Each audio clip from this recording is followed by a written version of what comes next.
شنطة العيد لبنتي حبيبتي، جايبه لها طقم جميل كده وهي عايزاه له شنطة، فانا عملت لها الشنطة التحفة دي على قد الموبايل. يا رب تكون كده شكلها عاجبكم. خليكم معايا بقى لاخر الفيديو، واللي ما اشتركش في القناة يشترك ويفعل زر الجرس عشان يوصل لكم كل جديد. ونسمي الله ونبدأ الفيديو مع بعض. معايا خيط مكرمية مصري وولاعة وإبرة درجة 4.5. وبعتذر لكم جدا ان في مقطع في الفيديو هيبقى مقطوع، انا اسفة مضطرة ان انا اشرحه لكم بالكلام، معلش التصوير خني. قبل حاجة نسمي الله، هبتدي مع بعض 13 سلسلة. 13 سلسلة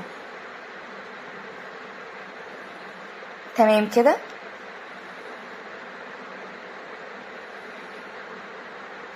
صلوا على النبي يا جماعة. هبني عليها غرزة حشو، هبني عليها غرزة حشو لآخر السطر.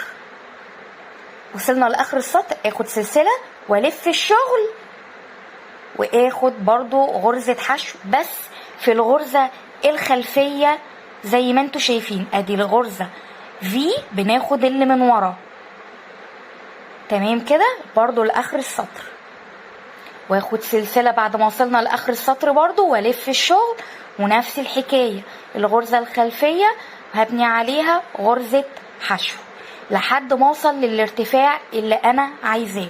طبعا كل واحد وعلى قد حجم الشنطة اللي هو عايزها. انا عملتها عرض 13 القطعة المستطيلة دي، والارتفاع تقريبا بتاع 6 أو 7 سنتي تمام. هعملها بنفس فكرة الشنطة المطرقعة اللي كانت من بواقي الخيط الالوان كتير دي، بنفس فكرة الشنطة اللي هي القوقعة من الجناب، بس بدل ما تبقى الجزء اللي من في النص دايرة شكل دائري، لا هنعمله شكل مستطيل زي ما انتوا شايفين. انا عملت القطعة دي وهعمل قطعة زيها بالظبط، نفس الحجم ونفس الارتفاع بالظبط. هو ده المقطع بقى اللي فاتنا، ان انا ما وريتكوش هشبك ازاي قطعتين المستطيل قصاد بعض.